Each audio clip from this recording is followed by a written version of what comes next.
No início da Idade Moderna, os cientistas e acadêmicos eram geralmente homens e mulheres de mentalidade enciclopedista, que arriscavam abordar temas de diversas áreas, como física, anatomia, geometria, filosofia e, por que não dizer, teologia. Muitos eram isolados do mundo e faziam suas pesquisas não em equipe, mas em laboratórios ou raciocínios fechados em seu recôndito. É claro que o saber daqueles tempos exigia esse tipo de abordagem.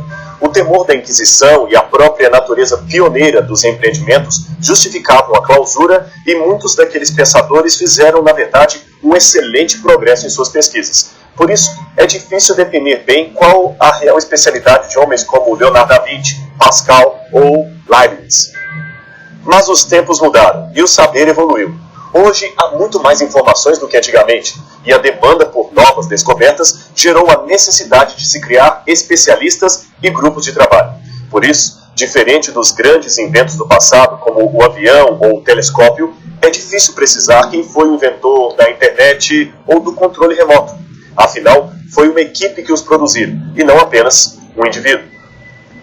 Nesse sentido, temos ouvido expressões e termos novos como interdisciplinaridade, parceria e diálogo de especialistas, ou seja, a nova abordagem acadêmica é a do diálogo de diversas disciplinas e especialidades, e não o isolamento delas. Foi nesse sentido que o saber teológico moderno, ou seja, aquele especializado na Bíblia, procurou integrar disciplinas como a filosofia, a história, a sociologia e, principalmente, a arqueologia. Mas é aí que surge o nosso dilema. No caso específico da arqueologia, muitos estão dizendo que ela, ao contrário de apoiar, desmente o texto escriturístico, mostrando que pouco ou quase nada do que há registrado na Bíblia, de fato, pode ser considerado histórico. Veja, por exemplo, algumas chamadas publicadas em conceituadas revistas e periódicos do Brasil e do exterior. No caderno de história do The New York Times foi publicado Bíblia é reprovada no teste da arqueologia. Revista Newsweek, Histórias da Bíblia. Aquilo aconteceu de verdade? Revista Época, a Bíblia é reescrita pela ciência. Pesquisas arqueológicas criam polêmica ao desmentir as versões mais aceitas do relato bíblico. Revista super interessante, a Bíblia passada a limpo. Descobertas recentes da arqueologia indicam que a maior parte das escrituras sagradas não passa de lenda. O que está acontecendo? Estaria a arqueologia realmente desmentindo a Bíblia? Até meados de 1970, havia um razoável consenso entre os especialistas em Oriente Médio de que a Bíblia, sim, a Bíblia era uma fonte histórica confiável, especialmente quanto às origens do povo hebreu. Sabia-se que a arqueologia fornecia indiscutíveis confirmações do relato escriturístico e a oposição de alguns acadêmicos, geralmente sem treinamento arqueológico, não passava de uma voz isolada. William Foxwell Albright, o príncipe dos arqueólogos modernos, escreveu em 1949 que, graças aos achados arqueológicos, as informações históricas da Bíblia se mostram tão acuradas que superam em muito as ideias de qualquer moderno estudante da crítica, que tem consistentemente tendido a errar para o lado do autocriticismo. Neste ponto, vale a pena esclarecer que o autocriticismo mencionado por Albright, também conhecido como alta crítica, foi um posicionamento acadêmico contra a veracidade histórica da Bíblia. Na verdade, esse questionamento começou a ser seriamente defendido durante os séculos XVIII e XIX em diversas universidades europeias, especialmente na Alemanha. Mais recentemente, esse cenário de otimismo arqueológico em relação à Bíblia parece ter sido alterado. Pelo menos foi o que vimos nas chamadas das diversas revistas populares que mencionamos. E basta ver também algumas declarações como do historiador Stephen Strauss, que em 1988 afirmou: os arqueólogos agora geralmente concordam que suas descobertas têm produzido um novo consenso acerca da formação do antigo Israel que contradiz significantes partes da versão bíblica. Será isso mesmo? O que teria provocado essa mudança de entendimento em relação às Escrituras? Deveriam os cristãos temer declarações como esta, que parecem desmentir o relato bíblico? Existe mesmo um atual consenso arqueológico que desmente a Bíblia? Muitos autores incrédulos insistem em apregoar o fim da escola de Albright, na qual a arqueologia de fato confirmava as histórias encontradas nas Escrituras. Mas, se analisarmos os bastidores do debate, pelo menos nos últimos decênios, veremos que as coisas não são bem assim. muitos acadêmicos sérios ainda acreditam que os dados arqueológicos, longe de corrigir as escrituras, endossam empiricamente os relatos históricos que ela contém. Essa controvérsia de posições em relação à arqueologia bíblica gerou duas posturas conhecidas no mundo acadêmico como maximalista e minimalista.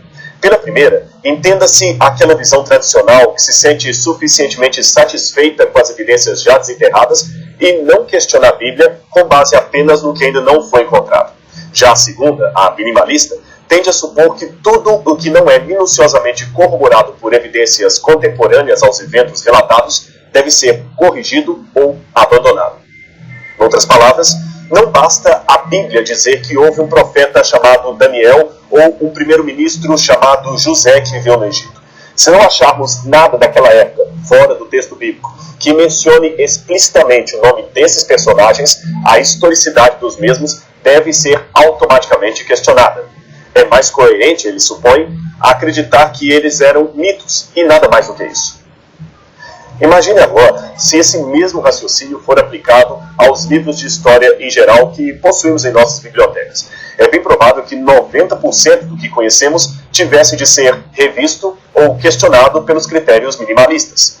Afinal, ninguém até hoje encontrou um testemunho arqueológico contemporâneo que confirme, por exemplo, a historicidade do grande filósofo Sócrates. Sua memorável conduta e o seu trágico destino condenado a ingerir veneno mortal nunca foram provados por qualquer achado na arqueologia da Grécia. Fora os escritos gregos de seus discípulos Platão, Aristófanes e Xenofonte, não há nada que testemunhe a sua existência ou seu martírio. Seria, portanto, a história desse filósofo um mero mito? O mesmo se pode dizer das 7 maravilhas da antiguidade. Com exceção para as pirâmides egípcias, nenhuma delas, como você deve saber, sobreviveu até os nossos dias. A não ser umas poucas e questionadas ruínas do Farol de Alexandria e dos jardins suspensos da Babilônia, ou um pilar isolado que talvez seja do templo de Ártemis, e uns fragmentos do mausoléu de Halicarnasso, fora esses resíduos, pouco evidenciáveis, não temos nada de mais concreto a não ser os depoimentos antigos, preservados em manuscritos tardios, e isto é tudo. Teriam, portanto, estas 7 maravilhas sido apenas monumentos mitológicos e nada mais? Aliás, você sabia que até mesmo as mais conhecidas fontes históricas de Alexandre Magno são baseadas em documentos igualmente bastante tardios? Não há nenhum registro do 4º século a.C. que confirme a presença de Alexandre ou de seu exército na Índia, ou que confirme sua vitoriosa batalha no rio Histapes, ou sequer mencione a sua existência e seus feitos de conquista. As mais antigas fontes da vida de Alexandre que conhecemos, incluindo mosaicos e bustos com seu rosto, datam de 300 a 800 anos depois de sua morte. Além disso, muitas delas são reconhecidamente mitológicas e não estão preservadas nos manuscritos originais, mas em cópias tardias, posteriores ao 2º século depois de Cristo, como este manuscrito do século XVI. Por que então dizer que Alexandre Magno é histórico e Abraão é um mito? Não pensemos, contudo, que esse debate seja algo novo. Basta voltar um pouco na história após o iluminismo alemão do século XVIII, também chamado de Aufklärung, e rever as teses da alta crítica levantadas na Universidade de Tübingen por Ferdinand C. Bauer e também na Universidade de Göttingen por Julius Wellhausen. Possivelmente influenciados pela filosofia dialética de Hegel, esses autores ensinavam, dentre outras coisas, que Paulo não foi o autor da maioria das epístolas que levam seu nome, que o Evangelho de João seria um pseudepígrafo do 2º século depois de Cristo, que o Pentateuco não passava de uma compilação de textos feita a partir do 6º século a.C. e, finalmente, que a narrativa bíblica não é uma fonte histórica confiável. Naquele tempo, a Europa passava por uma tremenda sobrevalorização do racionalismo em detrimento a qualquer forma de compreensão sobrenatural da história. Sua tese era a de que não existe nenhum controle divino dos acontecimentos. Tudo está nas mãos dos homens, e o destino do mundo é decidido por governantes comuns. A razão humana tornou-se então o padrão definitivo e a fonte do conhecimento, enquanto a Bíblia, registro infalível da revelação divina da história, passou à alcunha de coleção de mitos sem nenhum valor histórico. O estranho é que todo esse intelectualismo arrogante dos pensadores europeus não conseguiu livrar o seu continente da Primeira e Segunda Guerra Mundial. O super-homem de Nietzsche idealizou um sistema sem Deus, onde ele mesmo controlaria o seu próprio destino. Porém, como uma criança mimada que foge de casa, bastou a primeira sensação de fome para a humanidade descobrir que não tem autonomia sobre as rédeas da história. Precisamos de Deus, e isto é um fato inquestionável. Mas o homem moderno tende a ser obstinado em sua teimosia. Não obstante os fracassos racionalistas visualizados na pós-modernidade, crises ecológicas, esfacelamento familiar, relativização da verdade, etc., muitos ainda insistem em se comportar como herdeiros intelectuais do iluminismo. Leem a Bíblia com óculos do ceticismo e ainda ensinam o povo a fazer o mesmo. Este é o caso dos minimalistas de hoje. Eles repetem as mesmas teses do criticismo alemão, esquecendo-se que, já no passado, os intelectuais de várias universidades alemãs tiveram de rever alguns posicionamentos antibíblicos que acabaram se desmoronando à luz das evidências arqueológicas. Não é por menos que até mesmo autores que uma vez foram simpáticos ao autocriticismo foram obrigados a admitir a sua inconsistência. É o caso do famoso assiriologista Archibald Henry Sayce. A princípio cético quanto a algumas partes da história bíblica, ele foi obrigado a admitir num congresso de arqueologia que, para o embaraço de muitos, a pá dos arqueólogos tem o mau hábito de estar sempre do lado da tradição e nunca da crítica. Aliás, por incrível que pareça, quando o assunto é a Bíblia Sagrada, a arqueologia não parece descobrir nada que concretamente possa se pôr como uma contradição do Antigo e Novo Testamento. Pelo contrário, quanto mais se escava, mais ela o confirma. E isso não pode ser chamado de exercício tendencioso, pois nem todos os arqueólogos do passado eram religiosos. Alguns duvidavam até mesmo da existência de Deus. Contudo, exemplos como esses não parecem intimidar acadêmicos atuais, que insistem em divulgar conclusões minimalistas em relação à Bíblia Sagrada. Hoje, o mais famoso autor a questionar a historicidade bíblica é, sem dúvida, o arqueólogo israelense Israel Finkelstein, que escreveu junto com Neil Silverman um recente best-seller intitulado The Bible Unearthed, curiosamente traduzido para o português com o título de E a Bíblia Não Tinha Razão. O que a princípio choca os leitores da Bíblia de orientação mais conservadora é que Finkelstein, longe de ser um leigo, parece, em princípio, saber do que está falando. Munido de um doutorado em arqueologia, ele foi diretor do Instituto de Arqueologia Sônia e Marco Nadler, da Universidade de Tel Aviv, Israel, de 1996 a 2002. Mais tarde, ocupou a cátedra Jacob Aul-Kol da Universidade de Israel, nas idades do Bronze e do Ferro. Na mesma universidade, foi ainda academicamente laureado com o prêmio Dom Davi de $1 milhão. A mídia, claro, não deixa de explorar esses reconhecimentos e atributos, e o Dr. Finkelstein é, de fato, um bom acadêmico, respeitado inclusive por escavações na famosa Tel Megiddo, região mais importante das batalhas, inspiradoras inclusive da visão apocalíptica referente ao Armagedon. O erro, porém, é querer usar as suas conclusões para supor que todo o mundo da arqueologia pensa exatamente como ele. Seria o mesmo que usar as conclusões de um único médico ou de um grupo deles para dizer que toda a medicina pensa exatamente daquele modo. Só para você ter uma noção de que as conclusões de Finkelstein estão longe de ser um consenso entre todos os especialistas, veja a lista de alguns dos principais arqueólogos de renome mundial que discordam das assertivas de Finkelstein, preferindo manter uma linha que ainda oferece credibilidade histórica ao relato bíblico. São eles: Efraim Ster, Amon Bentor, Amihai Mazar, todos da Universidade Hebraica, Lawrence Steiger, da Universidade de Harvard, Seymour Gilton, do Albright Institute of Archaeology de Jerusalém, Timothy Harrison, da Universidade de Toronto e, finalmente, David Yuskin, da Universidade de Tel Aviv, que foi por anos o companheiro de Finkelstein nas escavações de Megiddo. Esses são apenas alguns poucos nomes, para que se saiba que as notícias nem sempre são como a mídia as apresenta. Baseados no argumento do silêncio e na ausência de um quadro mais completo, pois a maioria dos artefatos históricos ainda está perdida, o Dr. Finkelstein construiu um cenário inteiramente hipotético e que ignora o relato testemunhal das Escrituras e as evidências até agora encontradas. Sua reconstrução dos fatos nega até mesmo a historicidade do Reino Unido de Israel e da figura monárquica de Davi, que, se existiu, teria sido, na opinião de Finkelstein, apenas um líder vassalo, um rei tribal e nada mais. Ele ainda supõe que os israelitas foram apenas um conglomerado tribal cananita, sem nenhuma expressão social, que jamais teriam partido do Egito em direção à Terra Prometida. Isso mesmo, o êxodo nunca tinha acontecido. Vejamos as suas conclusões nas suas próprias palavras.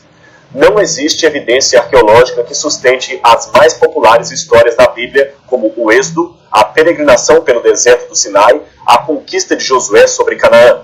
O rei Davi, que teria feito de Jerusalém a capital do Reino Unido e seria o mais famoso ancestral do Messias, não existiu. Quem existiu foi um pobre líder tribal, possivelmente chamado Davi, que nada governou de impressionante, nem nunca possuiu um grande reino unificado, mais tarde transferido a Salomão. Aliás, a Jerusalém de Davi era uma vila pobre e miserável, e não há evidência histórica que confirme a existência do Templo de Salomão. O processo, portanto, que temos descrito até aqui é, de fato, o oposto do que encontramos na Bíblia.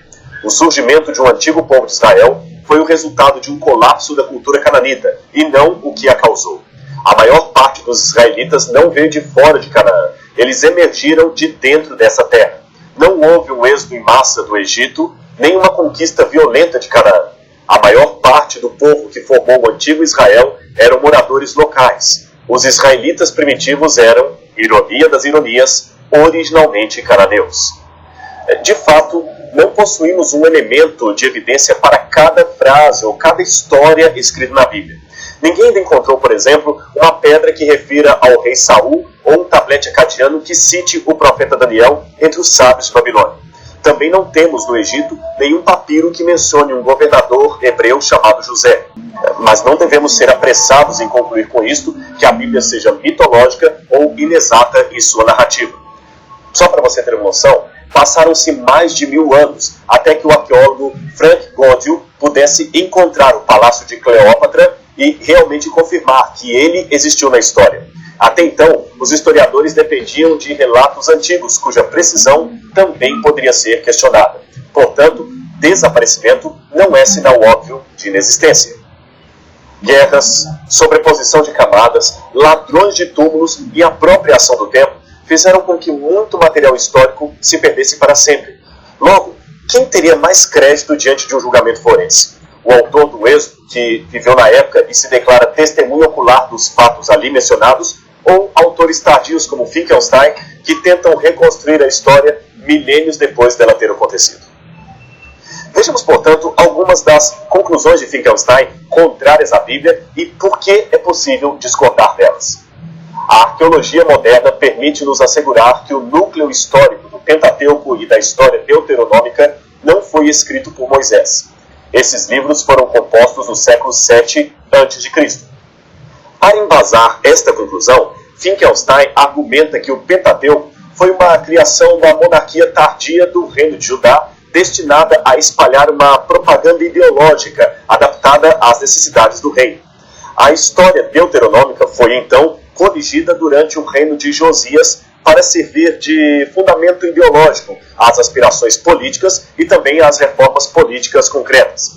Mas nada daquilo que ali está escrito teria acontecido de verdade. Uma das provas que Finkelstein usa para dizer que esses são livros tardios está na negação de importantes detalhes do Êxodo. Ele diz, por exemplo, que a história dos patriarcas está cheia de camelos, o que é verdade, mas que a arqueologia teria revelado que o dromedário não foi domesticado nem usado como animal de carga antes do fim do segundo milênio a.C., isto é, quase 1000 anos depois do dito tempo patriarcal. Sendo assim, a história de José sendo vendido a uma caravana de ismaelitas montados em camelos, como está em Gênesis 37, verso 23, não passaria de fantasia dos tempos monárquicos.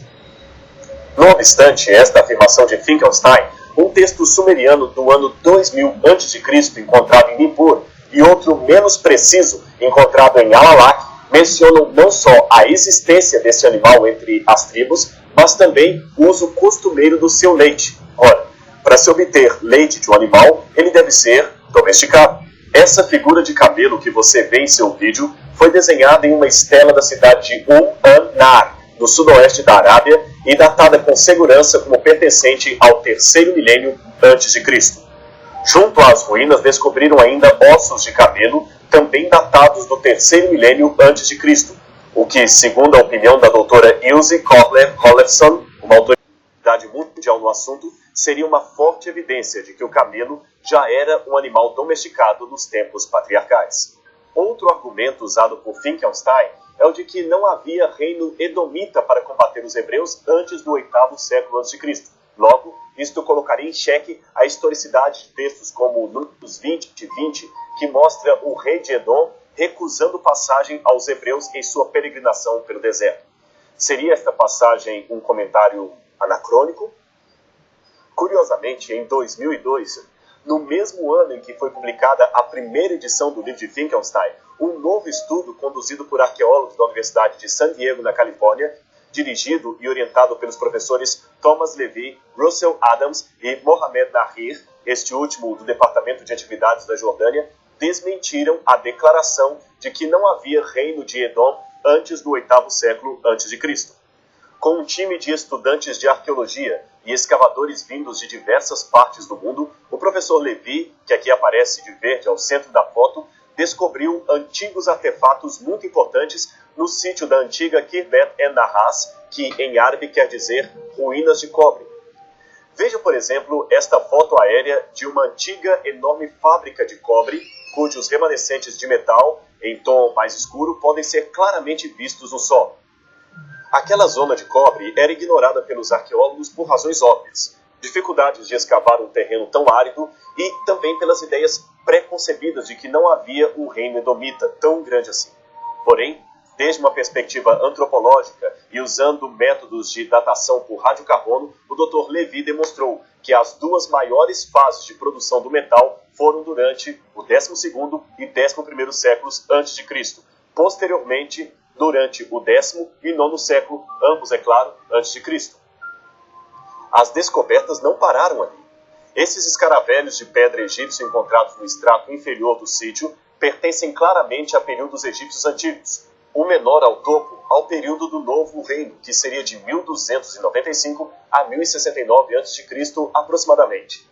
O menor abaixo ao terceiro período intermediário, que equivaleria às 21ª e 22ª dinastias, o que nos leva para algo em torno de 1069 a 715 a.C.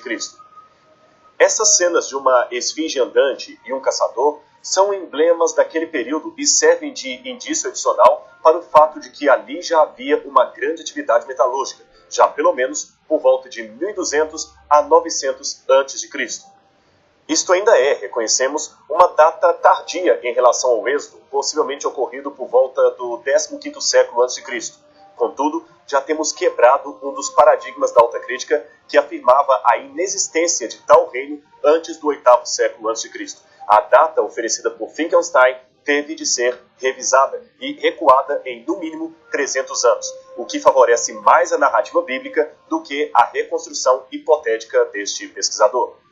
No próximo programa, apresentaremos outros argumentos que corroboram com a narrativa bíblica, desmentindo as assertivas minimalistas contrárias à veracidade histórica das Escrituras. Portanto, não perca o nosso próximo encontro aqui no Evidências.